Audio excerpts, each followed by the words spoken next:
If you've cold called before, you've almost certainly run into these objections, right? Can you send me some information? I can't talk right now, and I'm not interested. Today I'm going to walk you through exactly how to deal with each of these objections next time you cold call. Before we get into the scripts that we use for each of those objections, I want to run you through the framework that we use to manage any objection. And that is understand, uncover, and then proceed. So the first part of handling an objection is to show the prospect that you understand, right? That you've heard what they've said and you're not just blowing through it. And the way that you do that is you say, I understand, or yeah, I appreciate that, or yeah, look, I get it, right? You need to acknowledge that the prospect has raised something and that you've heard that they've raised that objection, right? You've understood what they've said. The next phase, uncover, is where we dig in, right? We need to understand why that objection exists or what they mean by the words that they've just said. And so we do that by saying something like, is that because X or Y or something else, right? We want to ask a question here that digs into the underlying reason for why they've said that. The final part of the framework, proceed, is where we ask a question that allows us to get back into the conversation, right? So we've understood the objection, we've uncovered it, and now we need to proceed. So we do that by saying something like, in that case, would it make sense to? Or, okay, based on what you've told me, would you be against X? Okay, so now we're getting back into our question flow. We're able to get into an ask that allows us to continue the conversation with the prospect. So now we've got that framework out of the way, let's have a look at how we apply that framework to these specific objections. So let's look at the first one. I can't talk right now. I'm sorry, I can't talk right now. Can you call me back later? Yeah, I understand. I've caught you out of the blue here. But so that I don't waste your time in the future, is this something that you're actually interested in learning more about, or? Yeah, look, it's just really busy day today. We've got a couple of new staff starting and just got a lot to get through. Yeah, okay. In that case, would the same time next week suit for a quick 5-minute discussion? So all things going well, that's the outcome that we get from that, right?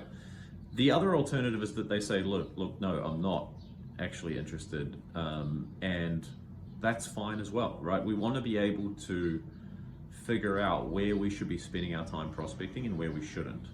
And by following that track, we're going to be able to weed out the people that are just saying, can you call me back later, because it's a nice way to say, leave me alone.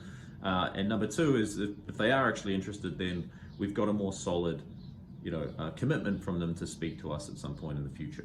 And so we achieve the outcome that we're looking to at the end of this call. The second objection we'll look at is, I'm not interested, thanks.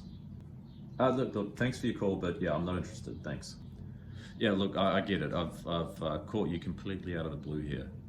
Look, just before we hang up, I'm not sure if I'm asking too much, but is that because this isn't a priority right now, or have I just caught you at a really bad time? Yeah, look, this isn't a priority for us. We've got other things on our plate at the moment. Okay, I understand that. Based on what you've told me, would it make sense for me to give you a call back next quarter, perhaps? Make sure you don't rush this response, right? You're gonna feel this internal tension, which is gonna cause you to wanna speed up your words, right? And get to the end of the sentence before they hang up on you. You need to remove that and make sure that you speak slowly and deliberately in a neutral tone so that you can get the next question out, right? That's gonna be very important in terms of prolonging the conversation with this kind of person, right? Because this objection is gonna come up very early in the call. And so you need to be calm and deliberate in the way that you respond so that they stay locked in the conversation and don't just slam the phone down in your ear.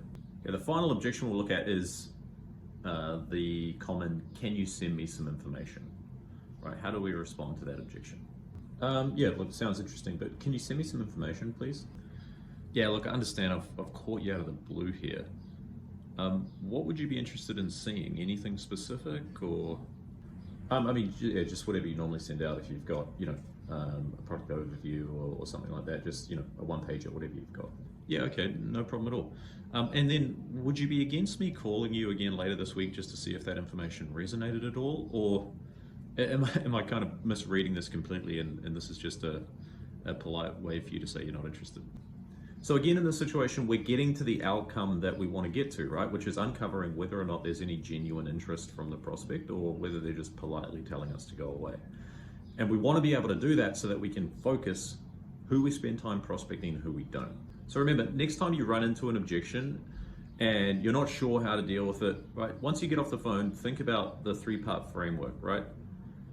Understand, uncover, and then proceed. Right? Use those three parts of the response. Come up with a response in yourself, commit it to memory, and then next time you get that objection, you're going to be well equipped to handle it.